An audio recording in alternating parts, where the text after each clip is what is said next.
Eu sou a Nina da Hora, como já adiantaram, sou uma mulher negra, estou usando um óculos arredondado, estou toda de azul, porque hoje para mim é um dia de usar azul, né? Uma camiseta azul clara, uma calça azul escuro e um tênis azul claro também. O meu cabelo é curtinho, baixinho, consegui dar um toque nele no barbeiro ontem.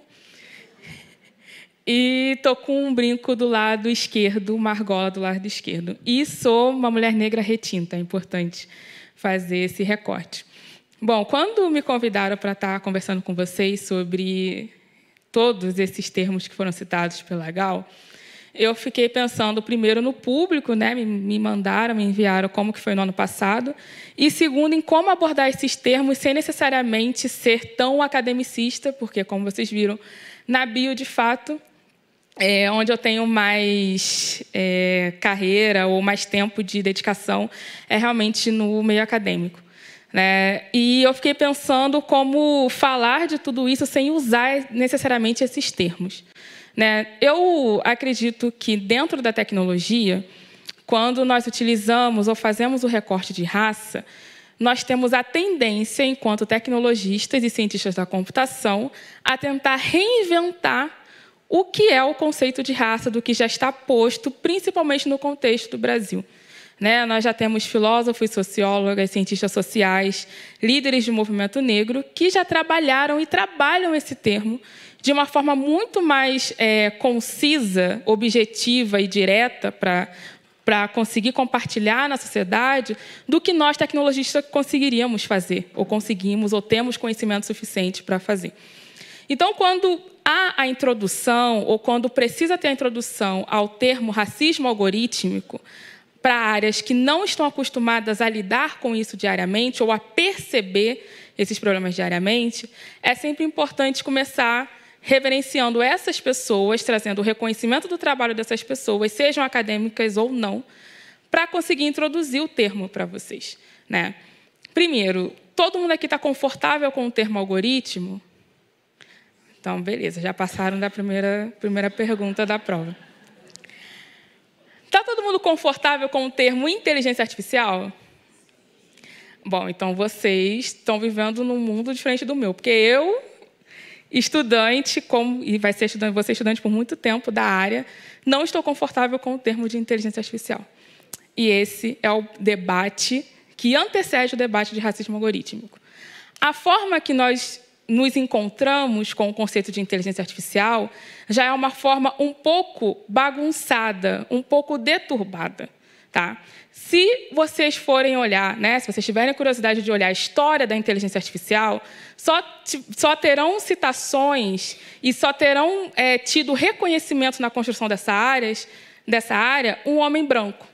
Então, se você pega a lista dos 10 maiores autores de livros de inteligência artificial no mundo, os 10 autores dos melhores ou dos algoritmos mais usados no mundo, você vai ter uma lista de 15 homens brancos. Quando, na verdade, essa história que é contada é a história que, quando ela se encontrou com as empresas do Vale do Silício. Na verdade, o estudo de inteligência artificial não começou no Vale do Silício e não começou com esses 15 homens que o buscador logo lista para vocês. É importante fazer esse resgate para que a gente não coloque a culpa e a responsabilidade em um conceito, pois responsabilidade só pode ser atribuída a pessoas, porque pessoas passam por experiências, fazem tomadas de decisões, fazem escolhas, se relacionam e constroem a sociedade. A inteligência artificial não faz isso. Então, quando você busca ou tenta repensar qual é o conceito de fato, né, qual é a história da inteligência artificial, você começa a encontrar, né, conceitos ligados à construção e à visualização de dados, que também é um conceito histórico, né, como que você coleta, armazena e compartilha dados. Nossos ancestrais fizeram isso antes da tela de computador, antes do celular e até antes da caneta e do papel.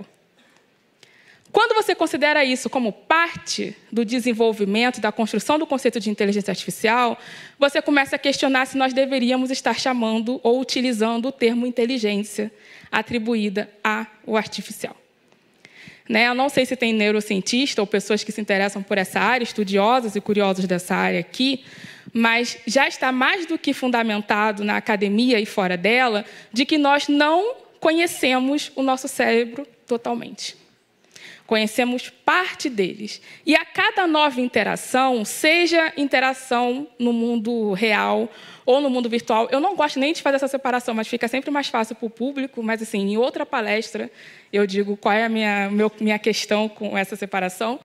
Mas não importa se a interação acontece no físico ou no mundo não físico, vai ativar novas sinapses nos nossos cérebros e que nós só vamos conhecer os resultados conforme vivemos essa experiência. Então, isso está posto na neurociência. O que eu consigo compartilhar sobre isso é só isso, porque eu não sou especialista na neurociência.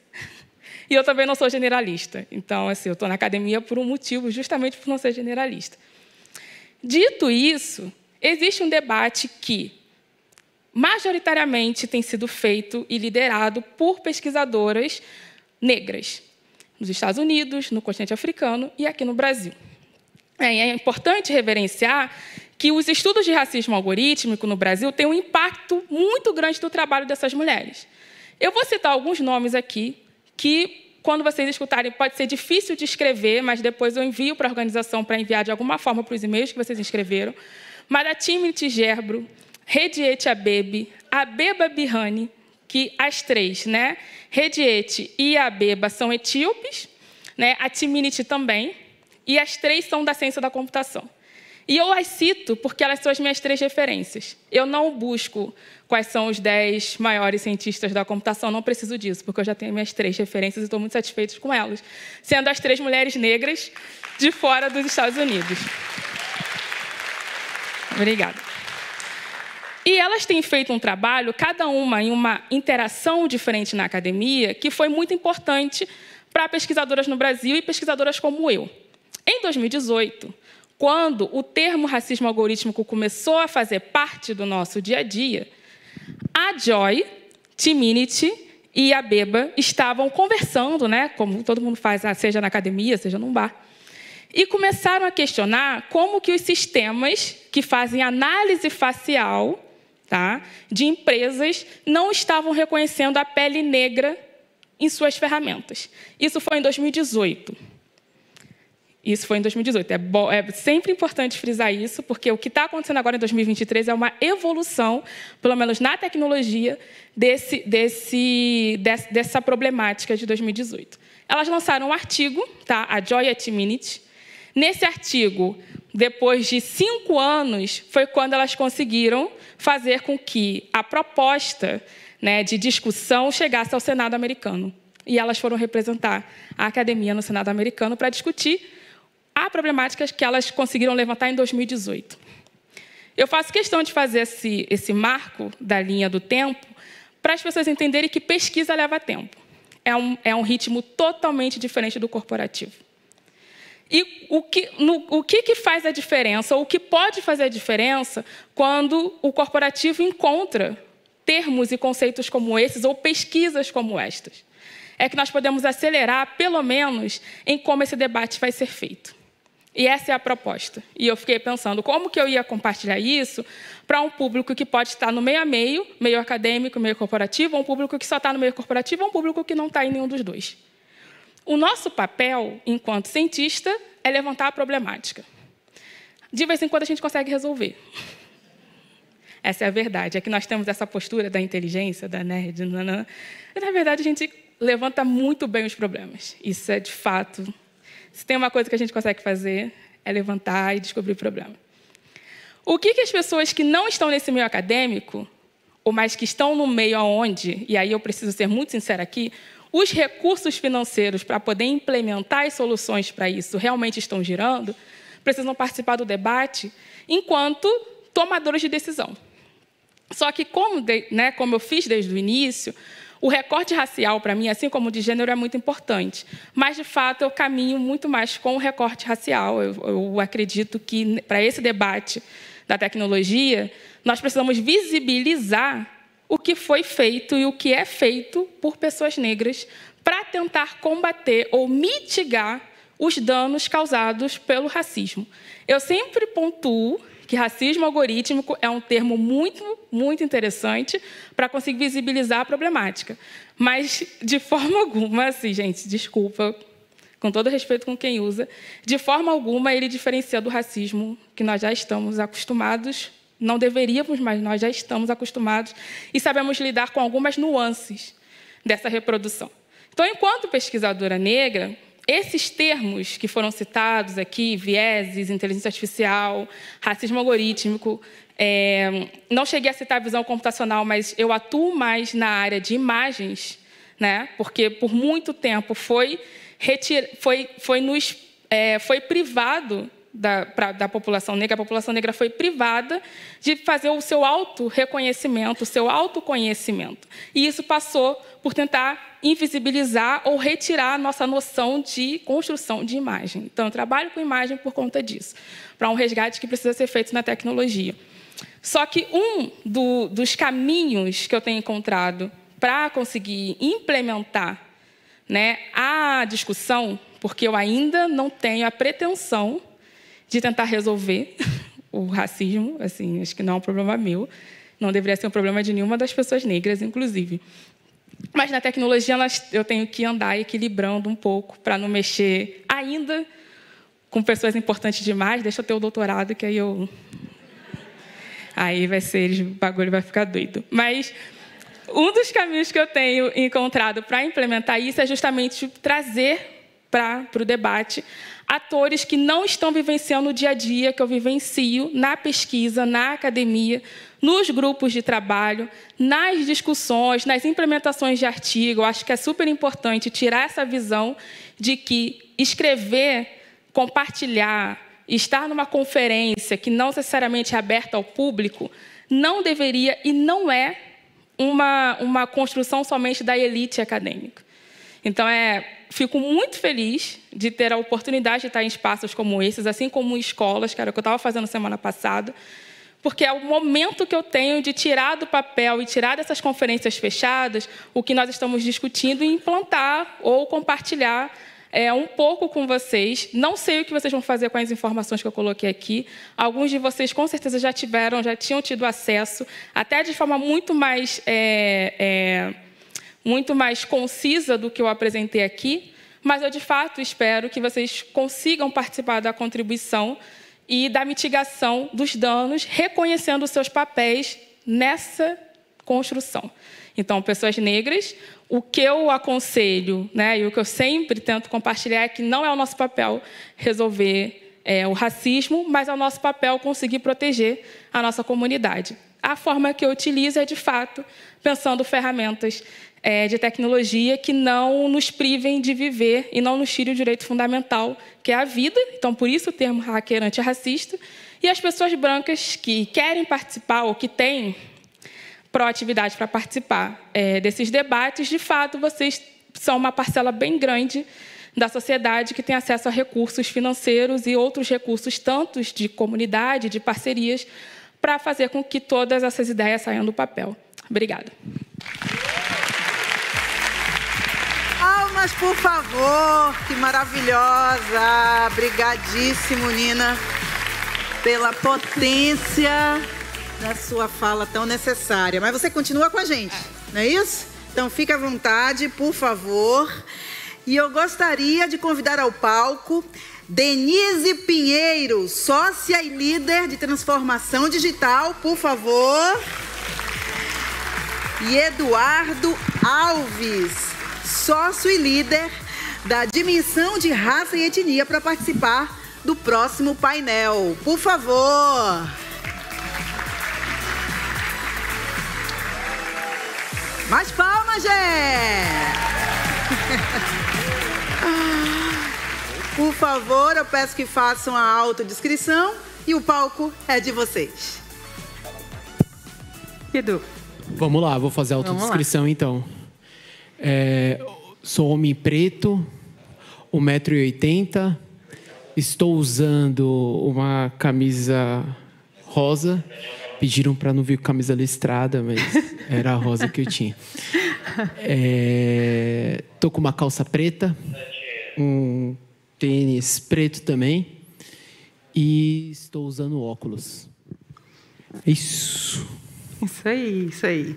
Fazer minha autodescrição também. Eu sou uma mulher hétero, cis. Eu tenho cabelo castanho, olhos castanhos. Estou vestindo uma blusa branca e uma calça listrada preta também. Pediram para a gente não vir com listrado, Denise. Os dois listrados, né? Mas muito bom. Vamos começar aqui.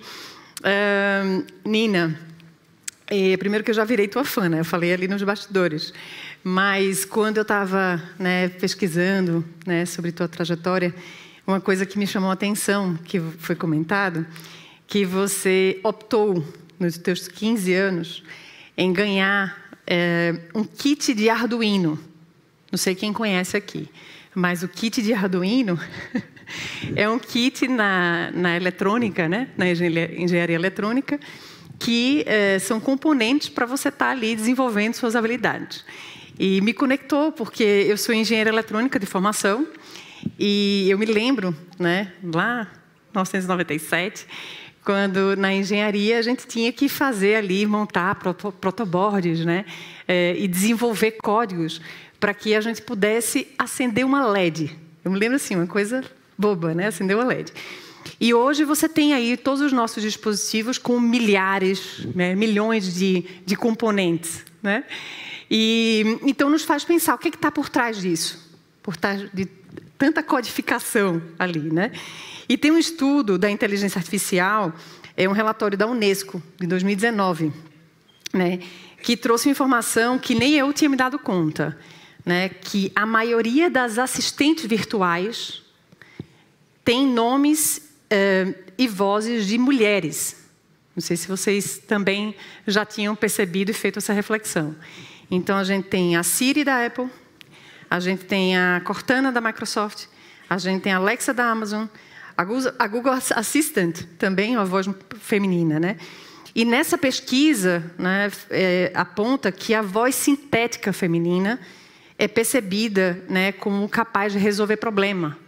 Ela é mais pronta para ajudar, é mais acolhedora, né, é calorosa, receptiva, né? São algumas das características que foi trazido ali.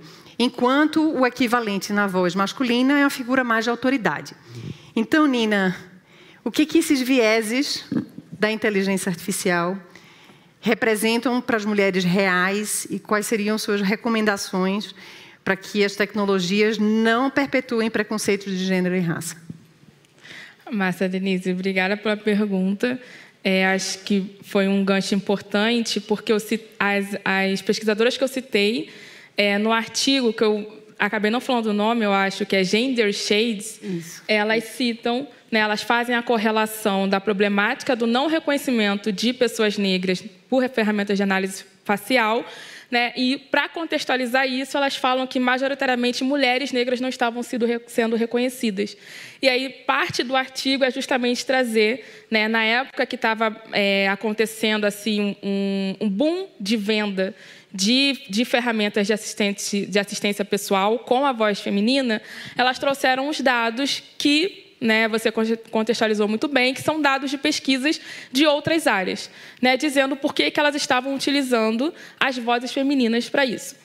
E uma das formas que organizações encontraram de tentar mitigar esse processo, além de reconhecimento e levantamento da problemática, como foi colocado, foi tentar pensar dados, base de dados de voz, que não tivessem só vozes femininas conectadas ou correlacionadas com essa intenção que estavam por detrás de quem estava desenvolvendo essas ferramentas. Um dos caminhos, um dos passos para isso aconteceu com a Mozilla Foundation. Né? A Mozilla criou uma base de dados aberta chamada Voices. Né? Ela ainda está aberta, começou a ser construída voluntariamente por pesquisadores da Mozilla e também por pesquisadores externos à Mozilla. Como que funciona? Ela coleta vozes. Tá? Você manda um áudio, ela coleta essas vozes, armazena de uma forma que dê para você utilizá-las para pensar ferramentas abertas. Né? O que isso quer dizer? Ferramentas que nós nós podemos participar da sua construção desde o início, que não sejam proprietárias, né? Elas não pertençam a um único negócio ou a uma única empresa para tentar mitigar os danos, né, dos vieses em relação ao uso de voz. Um outro, porque isso já está acontecendo, então as minhas recomendações já é vocês pesquisarem ou acessarem as ferramentas que isso já está sendo feito, né? Um segundo ponto tem a ver com a regulação.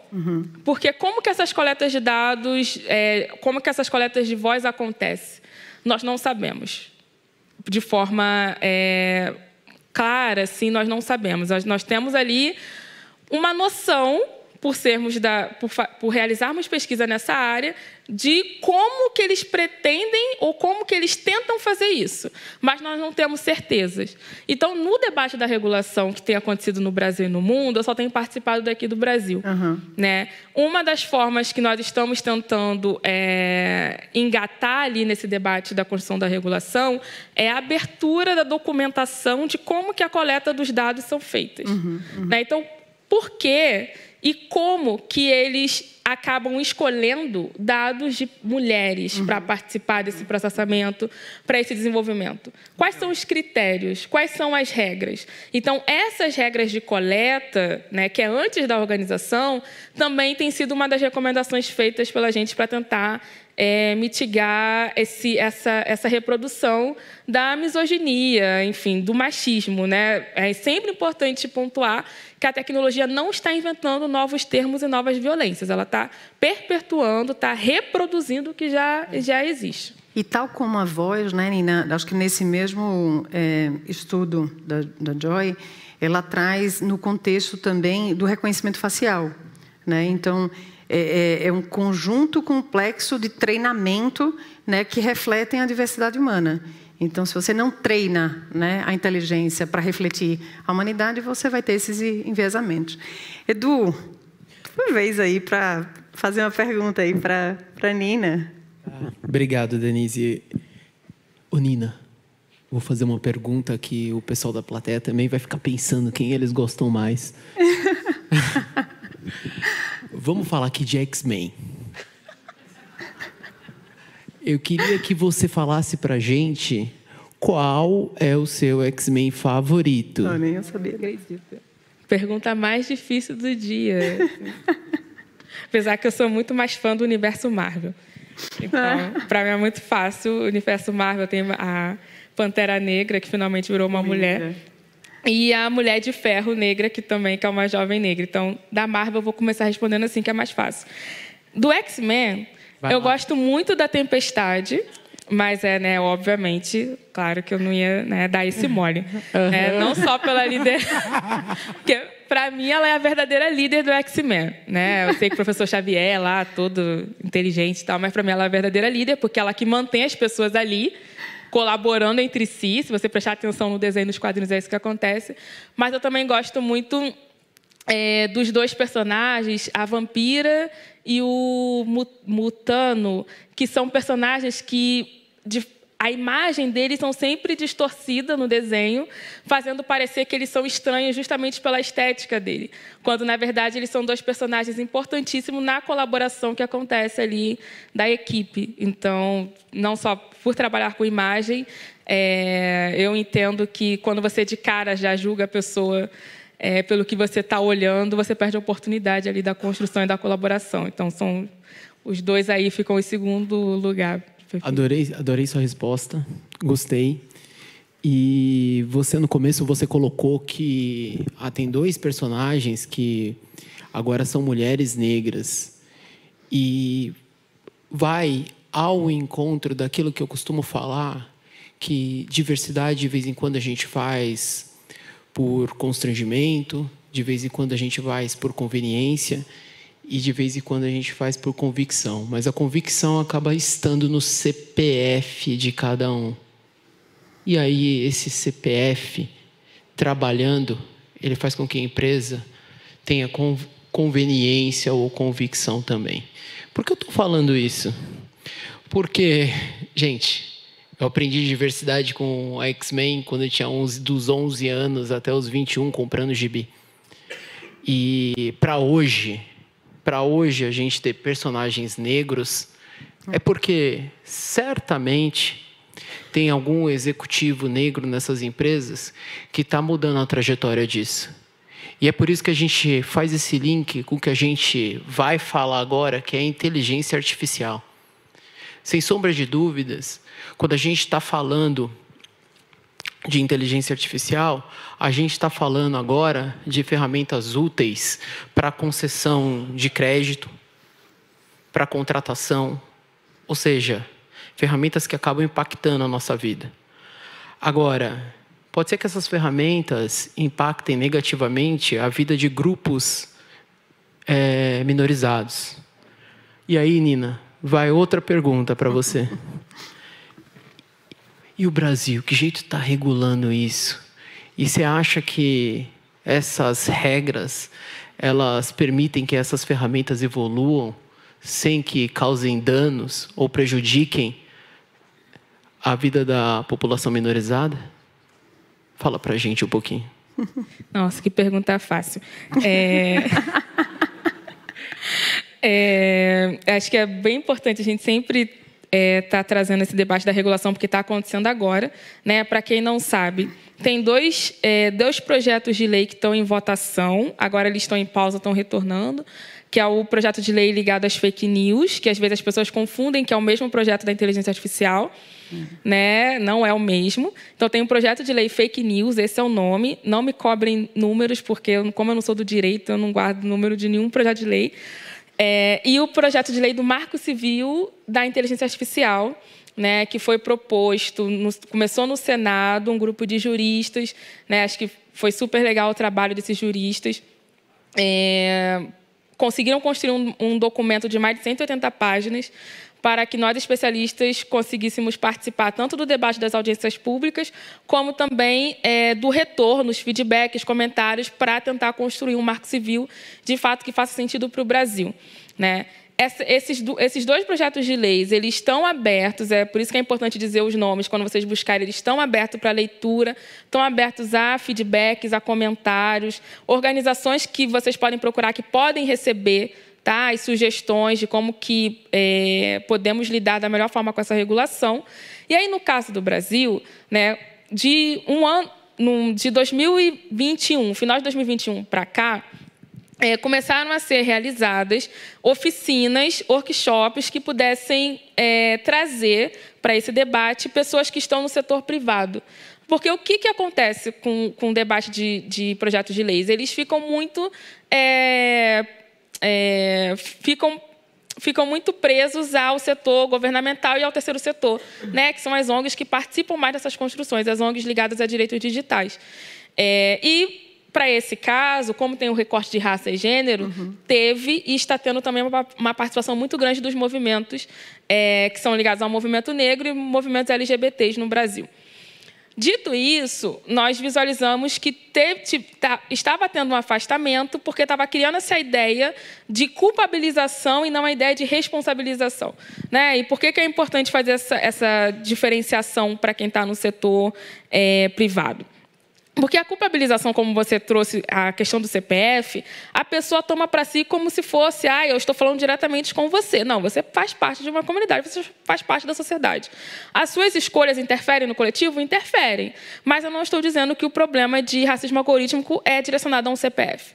Então, quando você faz essa diferença de não culpabilização e sim para responsabilização, você começa a lidar com as responsabilidades que o CNPJ tem que ter, já que ele está participando da construção e do compartilhamento de ferramentas que interferem no nosso dia a dia. Dito isso, o mais difícil no Brasil tem sido você conseguir fazer essa ponte com os CNPJs, porque muito deles não estão sediados, não respondem a leis brasileiras.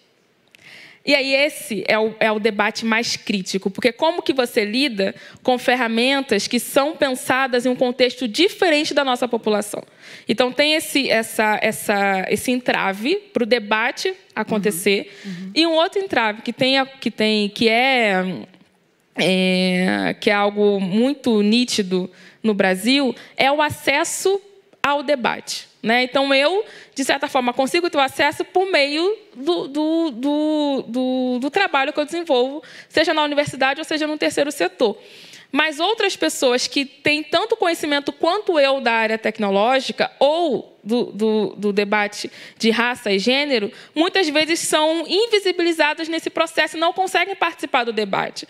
Então, tem um entrave no acesso para pessoas que estão há anos trabalhando com isso e que não estão participando da construção desses projetos de leis. Então, no Brasil, eu colocaria esses dois entraves de acesso e o outro entrave para você conseguir trazer a noção de responsabilidades para o CNPJ, que é totalmente diferente de culpabilização. E, de forma alguma, eu poderia trazer, né, e nem devo trazer um discurso aqui, que seja um discurso de individualizar as violências, porque senão eu vou estar jogando fora toda a conquista do movimento para que a gente tivesse projetos de leis como o projeto de cotas. Então, esses dois pontos no Brasil têm sido muito, muito, muito difíceis de trabalhar para a construção das duas leis. Muito bom. Queria já, então, emendar aqui com a reflexão, Edu. Vamos lá. A gente estava falando ali atrás também, Nina, e voltar um pouquinho sobre a questão dos vieses e tecnologia ética.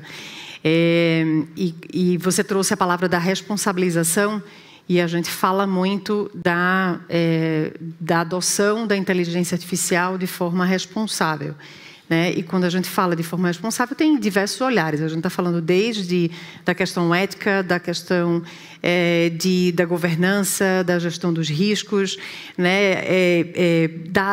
Do quanto isso precisa estar, né, em todo o processo e muito cedo, e desde muito cedo. A gente estava falando ali atrás, né, o quanto talvez isso deveria estar na educação, na base da educação das escolas, né? Nossos filhos aprendem como programar, né? Por que já não aprender a programar, né, trazendo conceitos da tecnologia ética, né? Então, que ações você acha que seriam necessárias, né, para que esses viés da tecnologia sejam mitigados, né, possível erradicá-los? Qual é a tua visão sobre isso? Hoje, inclusive, está acontecendo o lançamento da pasta de escolas conectadas do governo, e está acontecendo exatamente agora. Eu fui convidada a estar lá, mas eu falei que eu já tinha um compromisso aqui com vocês. E eu acredito que nós temos que fazer uma divisão aí do que é possível ser implementado por cada setor, né? E o setor governamental é o que tem acesso ao que todo mundo, né, precisa e necessita dos direitos fundamentais, né, serviços fundamentais. Eu entendo a proatividade de alguns projetos, de querer construir, de querer fazer por conta própria, mas eu, de fato, não sou uma pessoa que abro mão de a gente fazer essa disputa no setor governamental e no setor que realmente organiza a sociedade. Desculpa meus amigos hackers, porque, né, o meu apelido é hacker antirracista, eles continuam me respeitando super, a gente faz um debate ótimo, também acredito sobre hackear o sistema, mas eu acredito de uma forma um pouco menos direta, até porque eu sou uma pessoa negra, né? Meus amigos hackers, tem um monte deles que são brancos, então eles conseguem hackear o sistema. Eu sou negra, então não posso ficar diretamente hackeando o sistema, tem que ser de uma forma ali... hacker, né? Dito isso, de uma forma hacker. Dito isso, uma das propostas que eu acho bem importante, já que nós estávamos falando da infância, é o setor se debruçar, discutir, a tentar melhorar a conexão das escolas. E eu estou falando do ensino básico e ensino fundamental. Estou falando ali da primeira infância. Eu não estou falando só do ensino universitário, como todo mundo fala, porque, para a gente conseguir avançar com esse debate que parece ser muito disruptivo, um debate do futuro como a inteligência artificial, no Brasil nós precisamos disputar problemas que são básicos. E um dos problemas básicos ligado à tecnologia é o acesso à internet. Então, durante a pandemia, eu participei de diversos projetos que eu não fiz nenhuma... Não quis fazer parecer que eu estava participando ou liderando. Então, não tem meu nome nesses projetos e nem faço... nem ligo, mas tiveram diversos projetos ligados à segurança digital para as crianças e adolescentes, enquanto elas estavam tendo que usar ferramentas que não são ferramentas abertas, então as mensagerias, então não vou citar aqui as empresas, mas todo mundo está com ele aberto aí, fofocando sobre a palestra, que estavam sendo utilizados pelos alunos para conseguir compartilhar os áudios e receber os áudios dos professores em áreas que a internet cabeada não chega. Então, esse problema da rede no Brasil é um problema muito relevante para ser debatido junto com o acesso à inteligência artificial. E um outro ponto, assim, né, atrás de recomendações mais ligados a vieses, nós estamos usando essa palavra.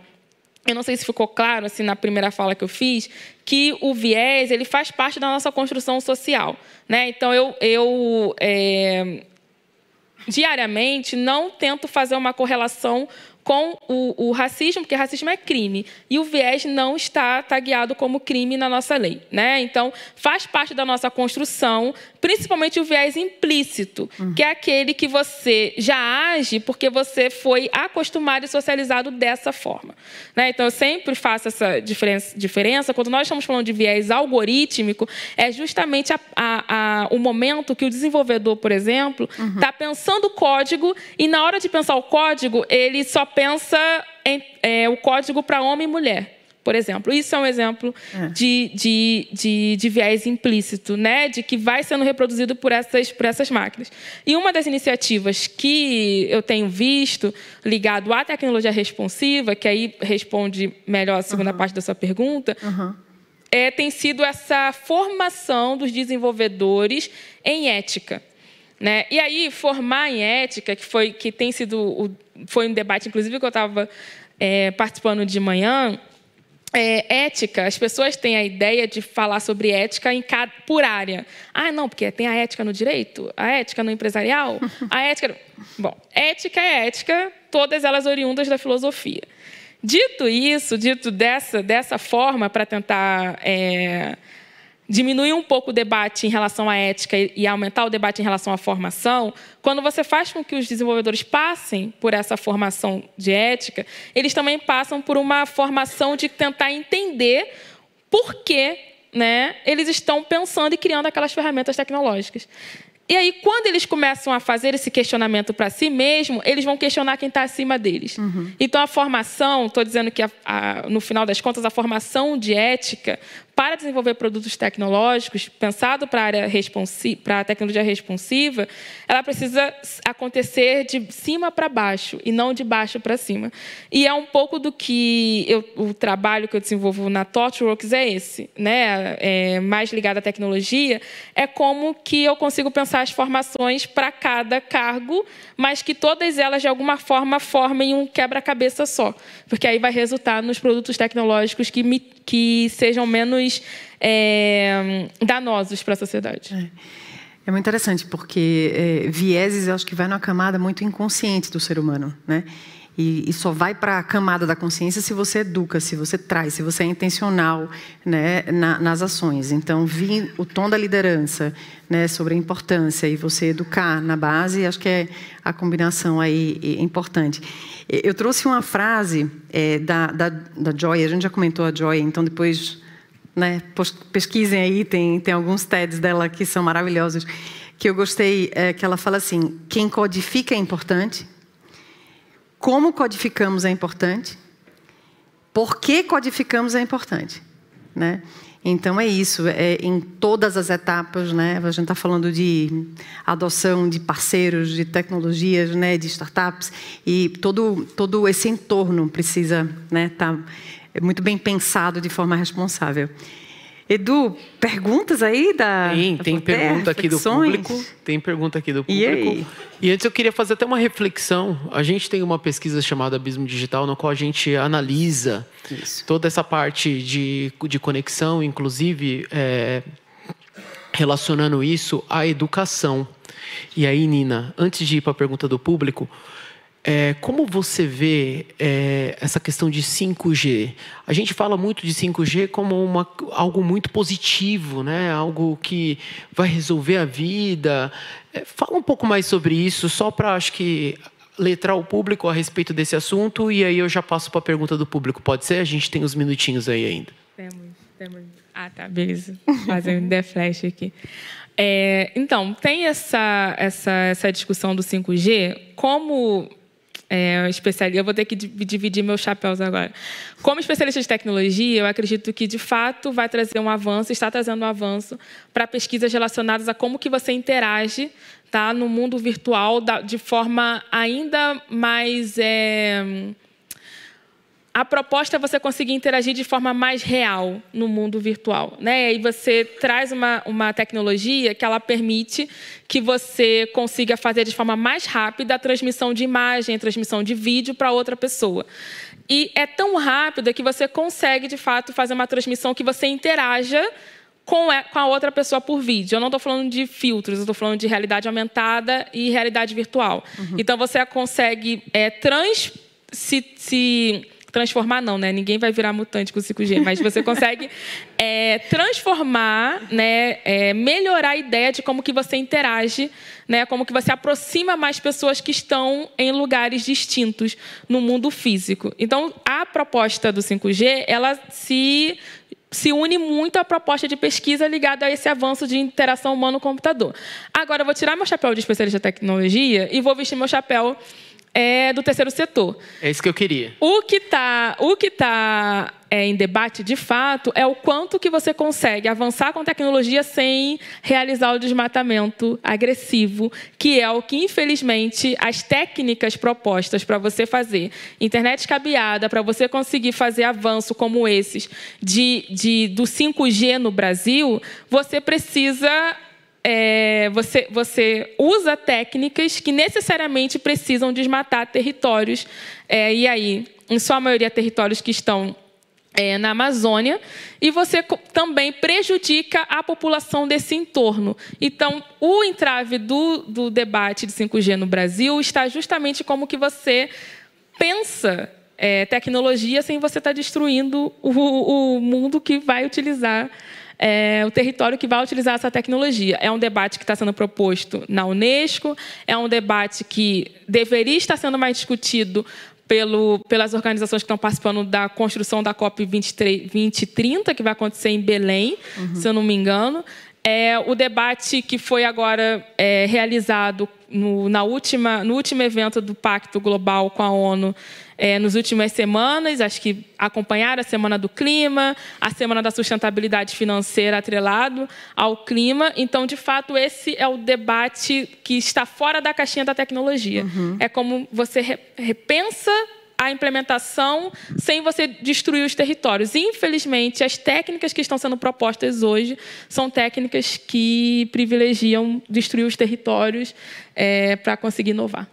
Obrigado pela sua resposta e até um pouco, na verdade, conectado com a pergunta que eu vou fazer do Fabrício. Fabrício, obrigado por ter mandado a sua pergunta. Quando a gente está falando de 5G também, a gente está falando que uma parcela da população ela não tem dispositivo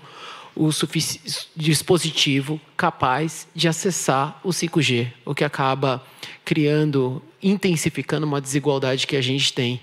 E aí a gente conecta com essa pergunta porque o Fabrício perguntou, pegando o gancho da pesquisa do último painel, que trouxe dados de pessoas que têm medo de perder seus empregos para a inteligência artificial, de que forma a educação voltada para a tecnologia poderia incluir parcela minorizada da sociedade que terão seus empregos impactados, né? E para a gente incluir eles, a gente teria que repensar aí o que a gente tem como educação. E para repensar aquilo que a gente tem como educação, a gente precisa acessar.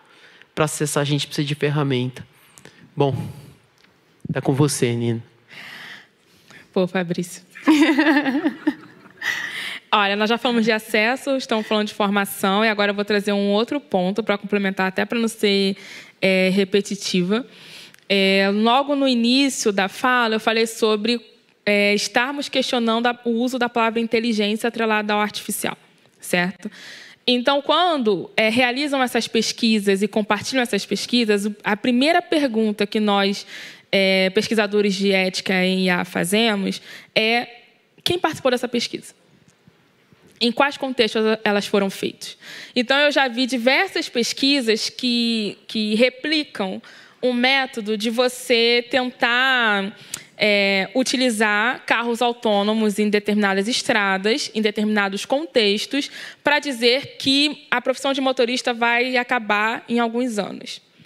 Assim como eu estou começando a ver métodos dessas pesquisas que aplicam o uso de IAs, já parece que eu estou até na faculdade, o uso de inteligência artificial voltada para pensar arte e dizer que em poucos anos os ilustradores e os designers vão ter seu trabalho impactado ou já estão tendo seu trabalho impactado.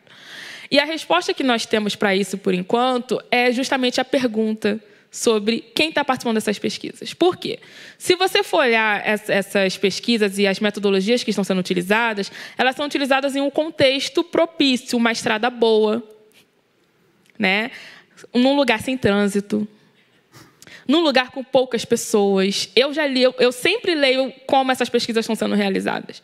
Por quê? Porque senão você gera um alarmismo na sociedade que é o alarmismo necessário para você ser agressivo o suficiente para retirar essas pessoas do mercado de trabalho, para retirar essas pessoas das suas profissões. Então, para um carro autônomo substituir a profissão de motorista, ou para um carro autônomo substituir uma pessoa à frente do volante, vamos colocar melhor assim, ele precisa, pelo menos no Brasil, e aí eu vou pegar...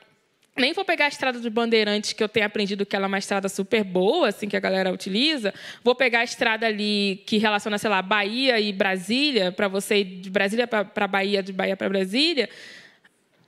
Falaram nossa, né? É uma estrada super emburacada. Então, me fala se tem pesquisa suficiente, e eu sei que não tem, porque não conseguiram testar em estradas assim, os carros autônomos andando em estradas emburacadas, em estradas escuras. Então, se a iluminação do carro é o suficiente para iluminar a estrada à sua frente, se ele, de fato, vai conseguir reconhecer e não atropelar um animal que normalmente estão nessas estradas. Então, assim... Tem muitas variáveis para você pensar antes de você replicar uma pesquisa como essa, de que as profissões vão deixar de existir. No caso das IAs criativas, eu não sou da área de criativos, então eu vou para o lado aqui vou usar a regulação ao meu favor, que é como que essas inteligências, essas ferramentas estão sendo construídas a partir de qual conhecimento de arte elas estão recebendo, né? A partir de quais dados. Nós sabemos que essas ferramentas que devolvem um resultado satisfatório para a gente, ligado à arte, ou ligado à arte-imagem, ou ligado à arte escrita, elas coletam o que é considerado dado aberto. Então, elas precisam dessa coleta para poder ter essa noção de gerar. E aí vai precisar ter outro painel para eu falar sobre essa parte de IA generativa, que é um outro conceito. Então, eu não é cética, mas eu preciso, enquanto pesquisadora, devolver a pergunta de como que isso está sendo feito para que a gente não crie um alarmismo na sociedade de que essas ferramentas não possam ser utilizadas ou não possam ser pensadas em benefício do indivíduo. Porque, da forma que elas são compartilhadas, parece, de fato, que a qualquer momento vai todo mundo sumir daqui, eu vou ter uma plateia de avatar da realidade aumentada aqui conversando comigo, que não é verdade. Ótimo, ótimo. Trouxe para o chão a discussão. Isso é ótimo. Eu fico pensando, é uma combinação de ações mesmo, né? Tanto no âmbito de como eu garanto que eu tenho, né, um ambiente que eu consiga expandir meu treino para que ele seja mais inclusivo, mas, por outro lado, como é que eu trabalho políticas públicas e todo esse abismo que a gente falou, para que eu não precise, talvez, nem treinar dessa forma, né? Então, acho que é um encontro aí importante de ações, né? Nosso tempo está estourado. Infelizmente. Né, Edu? Então, te agradecer, Nina. É fantástico, inspiradora. Já te falei, virei tua fã. É muito bom tê-la aqui. Obrigado, Nina. A discussão foi ótima. Muito Vamos obrigada, lá para a gente dar continuidade. Muito obrigada. Obrigada, gente.